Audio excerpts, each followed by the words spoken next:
Hi friends, ನನ್ನ Aparna SM. Blog ಚಾನಲ್ಗೆ ಸ್ವಾಗತ. ನನ್ನ ಹೆಸರು ಅಪರ್ಣಾ. ಈ ಚಾನಲ್ನಲ್ಲಿ ನಾನು ನಿಮಗೆ ತುಂಬ ಟೇಸ್ಟಿ ಮತ್ತು ಕರ್ನಾಟಕ ಸ್ಪೆಷಲ್ ಕುಕಿಂಗ್ ರೆಸಿಪೀಸ್ನ ಹೇಳಿಕೊಡುತ್ತೇನೆ. ಈ ದಿನ ನಾನು ಒಂದು ಸ್ಪೆಷಲ್ ಉತ್ತರ ಕರ್ನಾಟಕದ ಸಬ್ಬಕ್ಕಿ ಪಲ್ಯ ಮಾಡುವುದನ್ನು ಹೇಳಿಕೊಡುತ್ತೇನೆ. ವಿಡಿಯೋ ನಿಮಗೆ ಇಷ್ಟ ಆದರೆ ಲೈಕ್ ಮಾಡಿ, ಶೇರ್ ಮಾಡಿ ಮತ್ತು ಚಾನಲ್ಗೆ ಸಬ್ಸ್ಕ್ರೈಬ್ ಮಾಡಿ. Let's start cooking. ಇಲ್ಲಿ ನಾನು ಸಬ್ಬಕ್ಕಿ ತಗೊಂಡಿದ್ದೀನಿ. ಅದ್ರ ಜೊತೆ ಉಳ್ಳಾಗಡ್ಡೆ, ಮೆಣಸಿನ್ಕಾಯಿ, ಕರಿಬೇವು, ಕೊತ್ತಂಬರಿ ಹಾಗೂ ಬೆಳ್ಳುಳ್ಳಿ ತಗೊಂಡಿದ್ದೀನಿ ಮತ್ತು ಜೀರಿಗೆ. ಇಷ್ಟನ್ನ ಈ ಪಲ್ಯ ಮಾಡೋದಕ್ಕೆ ಬೇಕು. ಹಾಗೆ ಉಪ್ಪು. ಮತ್ತು ಇಲ್ಲಿ ನಾನು ನೆನಕಿ ಒಂದು ಹಾಫ್ ಆನ್ ಅವರ್ ನೆನಕಿರಿಸುವಂಥ ತೊಗರಿಬೇಳೆನ ಇಟ್ಟಿದ್ದೀನಿ. ಒಂದು ಮಿಕ್ಸರ್ ಜಾರ್ನಲ್ಲಿ ಫಸ್ಟ್ ಜೀರಿಗೆ ಹಾಕ್ಕೊತಾ ಇದ್ದೀನಿ. ನಂತರ ಬೆಳ್ಳುಳ್ಳಿ, ಅದಕ್ಕೆ ಕರಿಬೇವು ಹಾಕ್ತಾ ಇದ್ದೀನಿ ಮತ್ತು ಮೆಣಸಿನ್ಕಾಯಿ 3 ಅಥವಾ 4 ನಿಮಗೆ ಖಾರದ ಹೇಗಿರುತ್ತೆ ಹಾಗೆ ತಗೊಳ್ಳಿ. ಮತ್ತು ಕೊತ್ತಂಬರಿ ಹಾಕ್ತಾ ಇದ್ದೀನಿ ಇದಕ್ಕೆ. ಇದನ್ನು ಮಿಕ್ಸರಿಗೆ ಹಾಕೋಣ. ಈಗ ಮಿಕ್ಸರ್ ಆದಮೇಲೆ ನೋಡಿ ಈ ಥರ ಚೆನ್ನಾಗಿ ರುಬ್ಬಬೇಕು. ಅಂದರೆ ಫುಲ್ ಸ್ಮೂತ್ ಅಲ್ಲ, ಸ್ವಲ್ಪ ಕಡ್ಬಾಗ್ ಅಂದರೆ ಒಂಥರ ರಫ್ ಆಗಿ ಸ್ವಲ್ಪ ಇರಬೇಕು. ಈಗ ಸ್ಟವ್ ಹಾಕಿ ಆನ್ ಮಾಡಿ ಒಂದು ಪ್ಯಾನಲ್ಲಿ ಈಗ ಸ್ವಲ್ಪ ಒಂದು 2 ಅಥವಾ ಒಂದು 3 ಚಮಚದಷ್ಟು ಆಯಿಲ್ ಹಾಕ್ತಾ ಇದ್ದೀನಿ.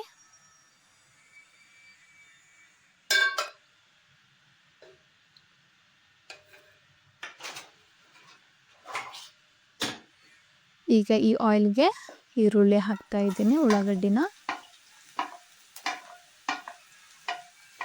ಇದನ್ನು ಉಳ್ಳಾಗಡ್ಡಿ ಹಾಕಿದ್ಮೇಲೆ ಚೆನ್ನಾಗಿ ಕಲಿಸ್ಕೊಳ್ಳಿ.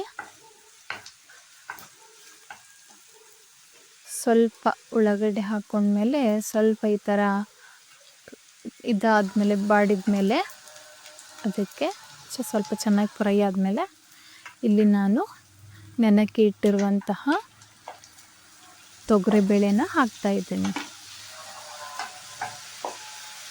ಅದನ್ನು ಈ ಥರ ಚೆನ್ನಾಗಿ ಕಲಿಸ್ಕೊಳ್ಳಿ.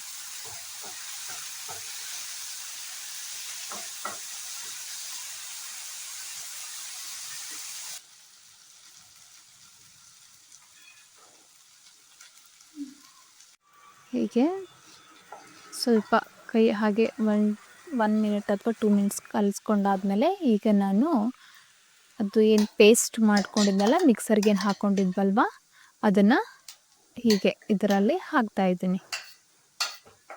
ಮತ್ತಿದನ್ನು ಚೆನ್ನಾಗಿ ಕಲಿಸ್ಕೊಳ್ಳೋಣ. ಈ ಥರ ಮಾಡ್ಕೊಂಡು ತಿಂದರೆ ಸಖತ್ತಾಗುತ್ತೆ. ನೀವು ಟ್ರೈ ಮಾಡಿ, ಓಕೆನಾ?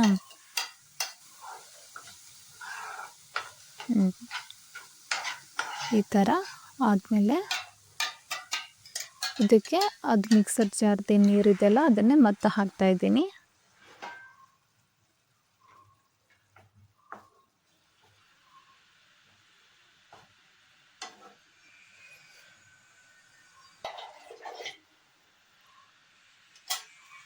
ಇದಕ್ಕೆ ಇನ್ನು ಸ್ವಲ್ಪ ನೀರು ಹಾಕ್ತಾ ಇದ್ದೀನಿ ನಾನು.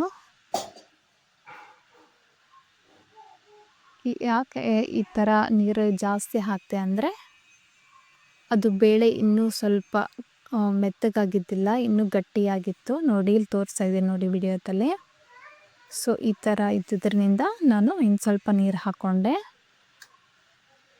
ಈಗ ಅರಿಶಿನ ಹಾಕ್ತಿದ್ದೀನಿ. ಅದನ್ನು ಮತ್ತೆ ಚೆನ್ನಾಗಿ ಮಿಕ್ಸ್ ಮಾಡೋಣ.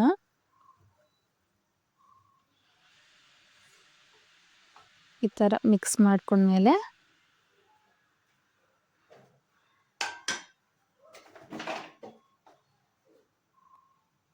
ಇದಕ್ಕೆ ರುಚಿಗೆ ತಕ್ಕಷ್ಟು ಉಪ್ಪು ಹಾಕ್ಕೊಳ್ಳೋಣ, ಸಾಲ್ಟು. ಇಲ್ಲಿ ನಾನು 2 ಚಮಚನ ಹಾಕ್ಕೊತಾ ಇದ್ದೀನಿ. ನಿಮ್ಮ ಕ್ವಾಂಟಿಟಿ ನೋಡಿ ನಿಮಗೆ ರುಚಿ ಎಷ್ಟು ಬೇಕು. ಒಬ್ಬೊಬ್ರು ಕಮ್ಮಿ ತಿಂತಾರೆ, ಒಬ್ಬರು ಹೆಚ್ಚು ತಿಂತಾರೆ. ಹೇಗೆ ಅನ್ನಿಸ್ತದೆ ಹಾಗೆ ಮಾಡ್ಕೊಳ್ಳಿ. ಓಕೆ, ಅದು ಹೀಗೆ ಹಾಗೆ ಕುದ್ದು ಈ ಥರ ನೀರೆಲ್ಲ ಕಮ್ಮಿ ಆಗಿ ನೋಡಿ ಈ ಥರ ಆಗುತ್ತೆ. ಈ ಥರ ಆಗೋವರೆಗೂ ಹಾಗೆ ಕಲಿಸ್ಕೊತಾ ಇರಬೇಕು. ಈಗ ನೋಡಿ ಕುದ್ದಿದೆ ಎಲೆ ಅಂತ ನೋಡ್ತಾ ಇದ್ದೀನಿ ಇಲ್ಲಿ ಬೇಳೆ ನೋಡಿ. ಆವಾಗಿನಕಿನ ಸ್ವಲ್ಪ ಈಗ ಕುದ್ದಿದೆ, ಸ್ವಲ್ಪ ಮೆತ್ತಗಾಗಿದೆ ಆವಾಗಿನಕಿನ. ಈಗ ಈ ಥರ ಮುರಿತಾ ಇದೆ. ಓಕೆನಾ, ಫುಲ್ ಮೆತ್ತನೂ ಮಾಡಬಾರ್ದು ಈ ಪಲ್ಯನ. ಸೊ ಅದಕ್ಕೀಗ ಸಬ್ಬಕ್ಕಿ ಏನು ಸೊಪ್ಪಿದೆ ಅಲ್ವಾ, ಅದನ್ನು ಹಾಕ್ತಾ ಇದ್ದೀನಿ. ಈಗ ಹಾಕಿ ಮತ್ತೆ ಇದನ್ನು ಚೆನ್ನಾಗಿ ಕಲಿಸ್ಕೊಳ್ಳೋಣ. ಇದು ಹೇಗೆ ನಾವು ಕಲಿಸ್ಕೊತೀವೋ ಹಾಗೆ ಇದೇನಾಗುತ್ತೆ, ಸಬ್ಬಕ್ಕಿ ಅಷ್ಟಿದೆ ಅಲ್ಲ, ಅದು ಬರ್ತಾ ಅದರದ್ದು ವಾಲ್ಯೂಮ್ ಕಮ್ಮಿ ಆಗುತ್ತೆ. ಅದು ಚೆನ್ನಾಗಿ ಬೇಯ್ದು ಸ್ವಲ್ಪನೇ ಆಗಿಬಿಡುತ್ತೆ. ಇಲ್ಲಿ ನೋಡಿ ಹಾಗೆ ಈ ಸೈಡು ರೊಟ್ಟಿನೂ ಮಾಡ್ತಿದ್ದೀನಿ. ಇದು ಪಲ್ಯ ರೊಟ್ಟೆಗೆ, ಜೋಳದ ರೊಟ್ಟೆಗೆ ಚೆನ್ನಾಗಿ ಅನಿಸುತ್ತೆ. ನೀವು ರೊಟ್ಟಿನಲ್ಲಾದರೂ ತಿನ್ಬೋದು ಅಥವಾ ಚಪಾತಿನಲ್ಲಾದರೂ ತಿನ್ಬೋದು. ಓಕೆ, ಈಗ ಇದನ್ನು 1-2 ಮಿನಿಟ್ಸ್ನ ಕುದಿಯೋಕೆ ಬಿಡೋಣ. ಸ್ವಲ್ಪ ಸ್ವಲ್ಪ ಹೊತ್ತಾದ್ಮೇಲೆ ನೋಡಿ ಈಗ ಚೆನ್ನಾಗಿ ಉಮ್ಕೊಂಡಿದೆ ನೋಡಿ. ನಮ್ಮ ಮನೆಯವ್ರು ಹೇಗೆ ಮಾಡ್ತಿದ್ದಾರೆ, ಅಡ್ಡ ಬರ್ತಿದ್ದಾರೆ. ಅವ್ರಿಗೆ ಫುಲ್ ಹಸುವಾಗ್ಬಿಟ್ಟಿದೆ ಈಗ. ಇಲ್ಲಿ ನೋಡಿ, ಈಗ ಈ ಥರ ಡಿಸ್ಟರ್ಬ್ ಮಾಡೋದೇ ಅವ್ರ ಕೆಲಸ.